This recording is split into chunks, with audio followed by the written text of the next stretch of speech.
Hello बच्चों, कैसे हो? आपका स्वागत है त्रिपाण स्टडी सेंटर में। आज जो हम करने जा रहे हैं क्लास 10th एनआईएस बोर्ड का जो है सोशल साइंस यानी सामाजिक विज्ञान का जो है चैप्टर नंबर 10, जिसमें हम आज करेंगे क्लाइमेट यानी जलवायु, जो कि काफ़ी महत्वपूर्ण है हर एक क्लास के बच्चों के लिए। ठीक है, चाहे वो सीबीएसई में पढ़ते हो, चाहे एनआईएस बोर्ड में पढ़ते हो, चाहे यूपी बोर्ड के बच्चे हो, चाहे बिहार बोर्ड को।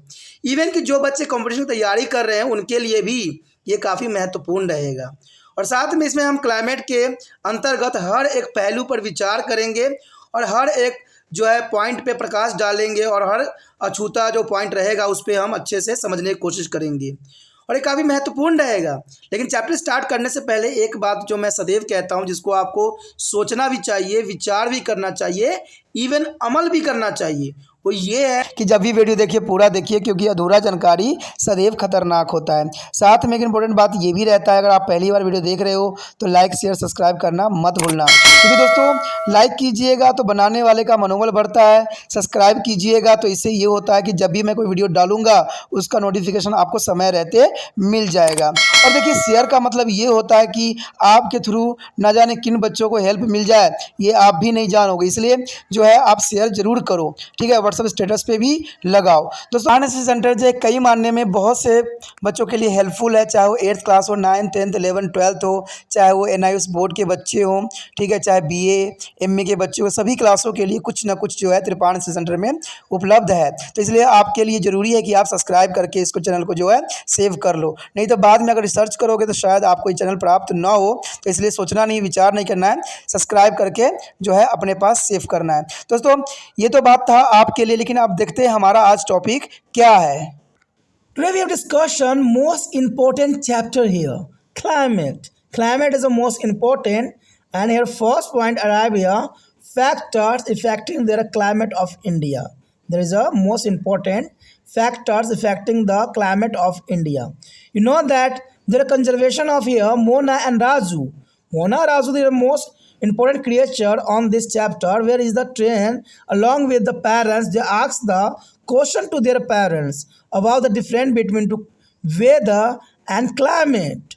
But one of the fellow is a passengers was a teacher, Mistress Rupas, and he explained their climate is away for a large area like a country or big regions, and generally it does not be changed. Like India has a monsoon climate, whereas weather is the way for a smaller area like that your cities or village, where it may be frequently change like a is rain in the morning and sunny in the afternoon. Mrs. Rupa is asking them to be absorb the changes in the weather condition about the way to be similar. They realized that a change it was hot and humid weather in the southern regions, and slowly it's become hot and dry in the northern plain. And they felt cool on their way. Then they were is close to be similar, and they asked the teachers the reason for it, and she explained there that there are many factors which affect the climate or weather. That is important. The next topic is important here, factor affecting the climate of India. There is a most important point here. The first of all here, location. Location is very important here. The place which are the close to equator have a high temperature. As one moves toward the pole, temperature has decreased. As our country, India is located in the northern hemisphere, closer to equator at 8 degrees and 4 Celsius there, and 23 1/2 degrees. And tropical cancer are passed through the center part of India. So, in the south of these latitudes, we find tropical climate, and toward the north, we find subtropical climate. For example, Andhra Pradesh would be hotter than Haryana, and broadly speaking, part lying south to the tropics of Cancer receive more solar heat than close lying northern of it. And the next here, distance from the sea. The distance from the sea, there is a very about here. The southern half of the Indian surrounding by the sea form three sides. The Arabian Sea in the west, the Bay of Bengal in the east, and the Indian Ocean in the south.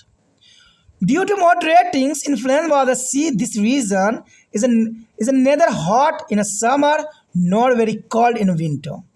For example, the area of northern India, which are far away from the sea, has extreme types of climate, and the area of southern India, which are nearer for the sea, has a enable types of climate. We can see the variation in temperature and rainfall at different stations in the given table. The next year, altitude. Altitude is important. It means the height above the average sea level. Means their height above the average sea level.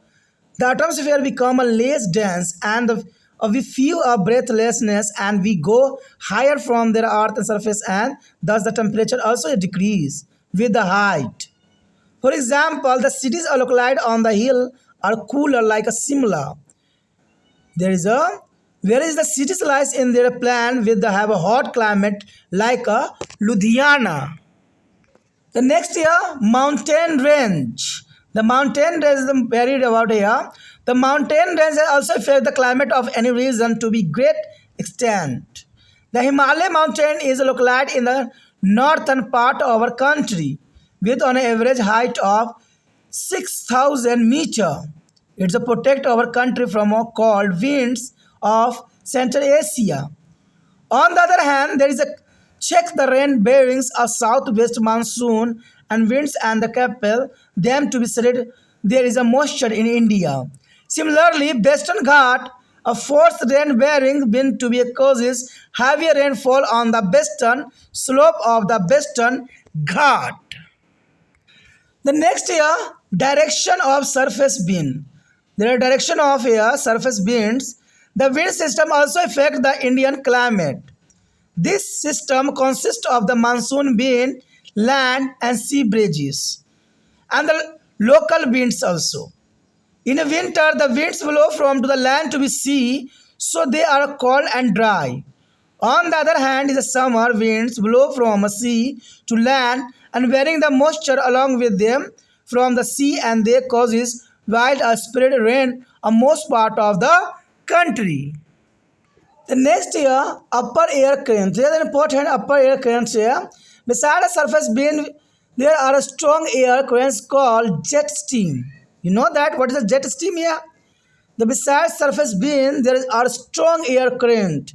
The strong air currents called jet streams, which also influence the climate of India. And these jet streams are a narrow belt of the fast-blowing winds and localized generally at 12,000 meters height above the sea level. And their varying of western cyclonics is a subdisturbance along with them. And these cyclonics winds originate near the Mediterranean Sea and move the eastward. One, there is a way there is a collected moisture from the Persian Gulf and studied in the northern western part of India during to the winter season. And this jet stream shift is northward during to the summer season and the below in the Central Asia.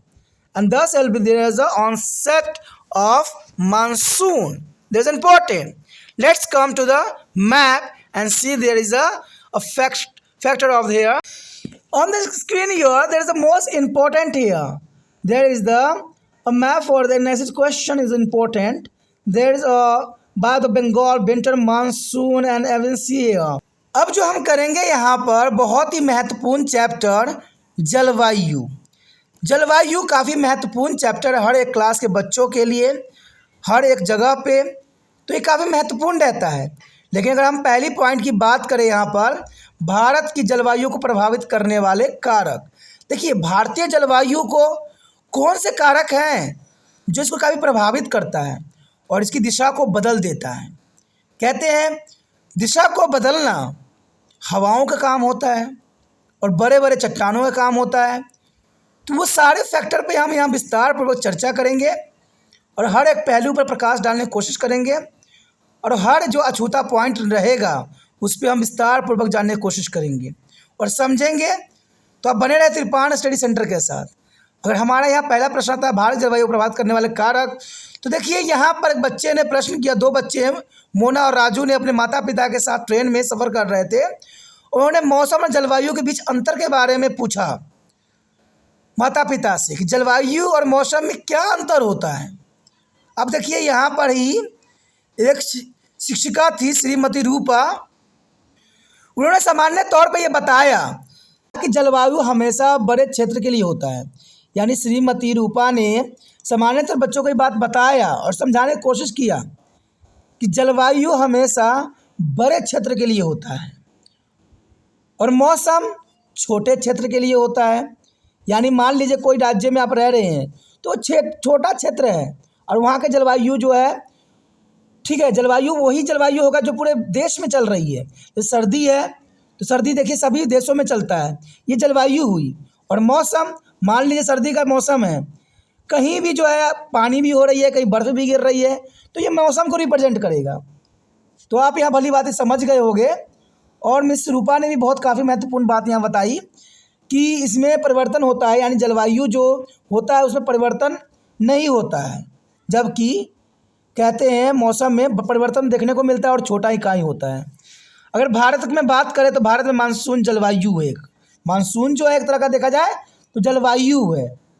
लेकिन वही हम अगर बात करें मौसम की, तो मौसम के रिगार्डिंग छोटे छोटे जगहों पर ये हमेशा बदलता रहता है।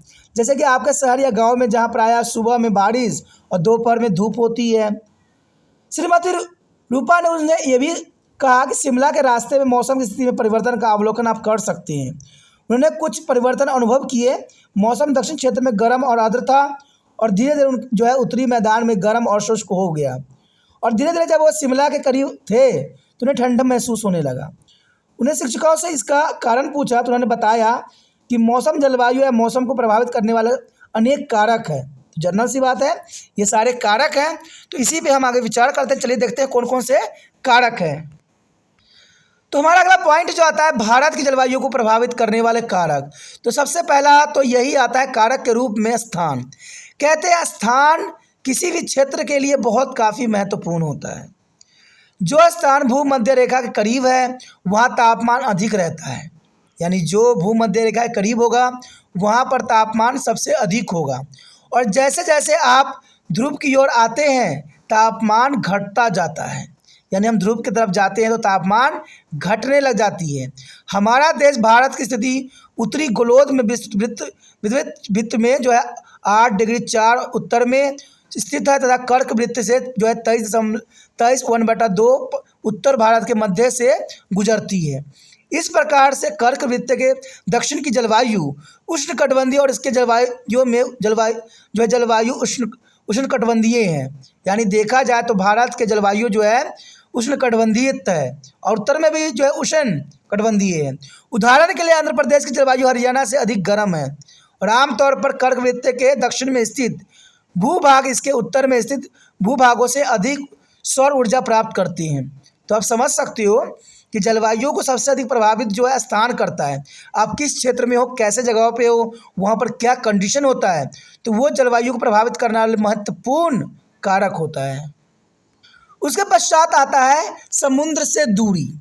देखिए समुद्र से जो क्षेत्र दूर में रहेगा वहाँ के जलवायु में भी आपको बहुत अंतर देखने को मिल सकता है। भारत का दक्षिणी आधा भाग तीनों ओर से समुद्र से घिरा हुआ है और पश्चिम में अरब सागर, पूर्व में बंगाल की खाड़ी और दक्षिण में हिंद महासागर है। समुद्र के अनुकूलन प्रभाव के कारण यह क्षेत्र न तो गर्मियों में ज़्यादा गर्म है और न ही समुद्र में बहुत ही ठंड होती है। यानी ये सामान्य कंडीशन की होती है, क्योंकि कहते हैं जितने नदियों के पास रहोगे वहाँ के मौसम में बहुत ही अंतर आपको देखने को मिल जाएगा। उदाहरण के लिए उत्तर भारत का क्षेत्र जहाँ समुद्र से बहुत दूर है, यानी उत्तर भारत जो है समुद्र से देख सकते हो काफ़ी दूर है कि जलवायु का विषम है, जबकि दक्षिणी भारत जो समुद्र के निकट है कि जलवायु देखिए सम है। ठीक है, विषम का मतलब होता है कि बहुत गर्म होगा, सम का मतलब बहुत ही ठंड रहता है। हम दी गई तालिकाओं को भी इसका अवलोकन करेंगे और जानने की कोशिश करेंगे कि क्या क्या इसमें बदलाव हो सकता है। उसके पश्चात है समुद्र तल से ऊंचाई। देखिए ये भी बहुत काफ़ी महत्वपूर्ण बात रखता है कि समुद्र तल से कितनी ऊंचाई पे जो है वो क्षेत्र है। यानी इसका तात्पर्य यह है कि औसतन समुद्री जो है तल से ऊंचा है जब हम पृथ्वी की सतह के ऊपर की ओर जाते हैं तो वायुमंडल कम घनी होती चली जाती है और हमें सांस लेने में दिक्कत होती है। तो आप भली भांति जानते हो कि जैसे जैसे आप ऊंचाई पर चढ़ोगे वहाँ पर जो है ऑक्सीजन की मात्रा कम होती जाती है, इसलिए पर्वत आरोही जो होते हैं अपने साथ ऑक्सीजन साथ में लेके जाते हैं। कहते हैं जितना ऊंचाई पे आप जाओगे ऑटोमेटिक जो है आपके नाक से ब्लड आने लग जाएगी। तो ये काफ़ी महत्वपूर्ण है कि औसत समुद्र के तल से ऊंचाई कितनी होती है, ये बात काफ़ी मायने रखता है। यानी जब हम पृथ्वी की सबसे ऊपर की ओर जाते हैं तो वायुमंडलीय कम घनत्व होता चला जाता है और हमें सांस लेने में काफ़ी दिक्कत आती है और इस प्रकार तापमान भी ऊंचाई के साथ घट जाती है। जैसे जैसे आप ऊपर जाओगे वैसे वैसे तापमान भी वहाँ पर कम हो जाता है और आपको ठंड लगेगी। अगर आपने कभी कहीं पहाड़ी क्षेत्र में गए होगे तो आप भली बात इस बात को समझ सकते हो कि जो नीचे का तापमान होगा और ऊपर के तापमान में बहुत अंतर आपको नज़र आएगा। उदाहरण के लिए पहाड़ी पर स्थित शहर ठंडे होते हैं जैसे शिमला, जबकि एक ही अक्षांश पर मैदानों में स्थित शहर लुधियाना की जलवायु गर्म होती है। यानी आप लुधियाना और शिमला की बात कर लीजिए। कहते हैं ये क्षेत्र काफ़ी नज़दीक है लेकिन फिर भी शिमला जो है ऊंचे क्षेत्र में बसा हुआ है इसलिए वहाँ पर ठंड है, जबकि लुधियाना में जलवायु जो है काफ़ी गर्म है। तो ये समुद्र तल की ऊंचाई भी यहाँ पर काफ़ी महत्व रखता है। उसके पश्चात है पर्वत श्रेणियाँ। देखिए पर्वत श्रेणियाँ काफ़ी महत्वपूर्ण है।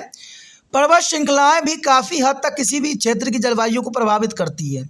यानी पर्वत श्रृंखला भी काफ़ी हद तक किसी भी क्षेत्र की जलवायु काफ़ी प्रभावित करती है और भारत के लिए पर्वत होना कई मायने में काफ़ी महत्वपूर्ण है। हिमालय पर्वत हमारे देश के उत्तरी भाग में 600 मीटर की ऊंचाई औसत ऊंचाई के साथ स्थित है। यानी हिमालय पर्वत की ऊंचाई देखें हम तो 6000 मीटर की औसत ऊंचाई पर स्थित है और यह हमारे देश के मध्य एशिया से आने वाली ठंडी हवाओं से हमें बचाता है। यानी मध्य एशिया से जो ठंड हवा आती है हिमालय के कारण जो है हमारे तक नहीं पहुंच पाती है, यानी इंडिया में इसकी प्रवेश नहीं होती है। इसके अतिरिक्त यह वर्षा करने वाली दक्षिण पश्चिम मानसून पवनों को भी रोककर भारत में जो वर्षा करने के लिए बाध्य करती है। अब देखिए पर्वत श्रेणियाँ कितनी महत्वपूर्ण कारक हो सकता है। इसी प्रकार पश्चिमी घाट प्रबल वर्षा करने वाले जो है पवनों को पश्चिमी घाट के पश्चिमी ढलानों पर भारी वर्षा करने के लिए बाध्य करती है। तो ये भी बात काफ़ी महत्वपूर्ण है। उसके पश्चात है धरातलीय पवनों की दिशा। धरातलीय पवनों की दिशा भी काफ़ी महत्वपूर्ण रखती है अपना स्थान। कहते हैं पवन प्रणाली भी भारतीय जलवायु काफ़ी प्रभावित करती है। यानी धरातलीय पवनें भी काफ़ी प्रभावित करती है और मानसूनी पवनें धरातलीय और समुद्री पवनों और स्थानीय पवनें इसमें सम्मिलित होती है। सर्दियों में भूमि से सम्मिलित और जाने वाले जो है पवन ठंडी और शुष्क होती है और दूसरी ओर गर्मियों में पवनें जो है समुद्र धरातल की ओर चलती है।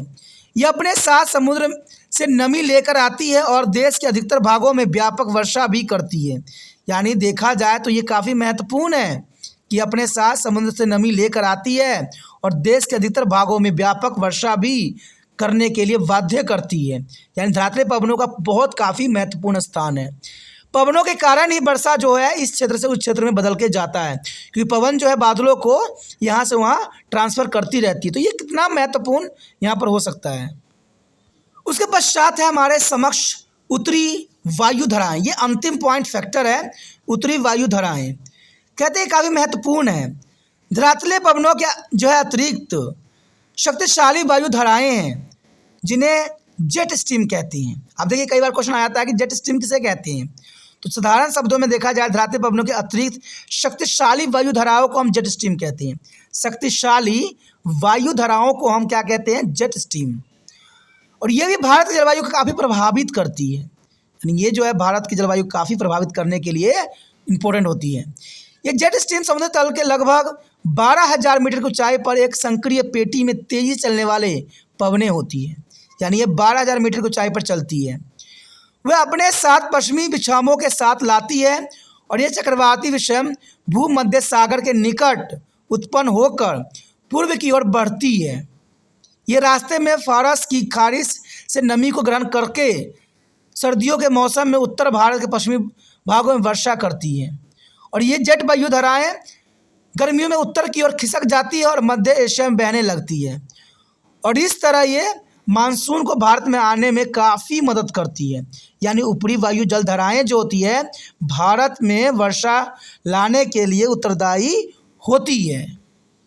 अब यहाँ पर आप देख सकते हो कि यहाँ पर किस प्रकार जो है मानचित्र जो दर्शाया गया है, जो कि यहाँ पर पवनों की दिशा और बरसातों की जो है पैटर्न को दर्शाया गया है।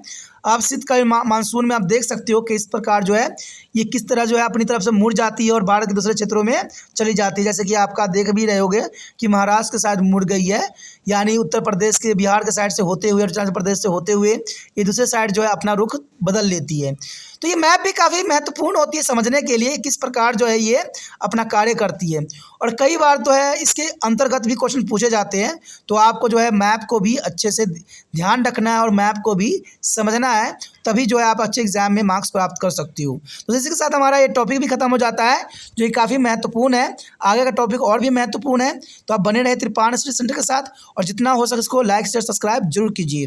ठीक है, और पहली बार वीडियो देख रहे थे चलो सब्सक्राइब करके अपने मोबाइल में अवश्य सेव कीजिए, क्योंकि आपको पता है कि त्रिपाण सेंटर 8th क्लास से लेके MA तक के बच्चों के लिए अग्रसर है। यहाँ पर सारे वीडियो जो है आपको प्लेलिस्ट में मिल जाएगा, तो प्लेलिस्ट को ओपन कीजिए, देखिए, समझिए और अच्छे अंक प्राप्त कीजिए और त्रिपाण स्टडी सेंटर को सब्सक्राइब करके अपने मोबाइल में सेव भी कीजिए।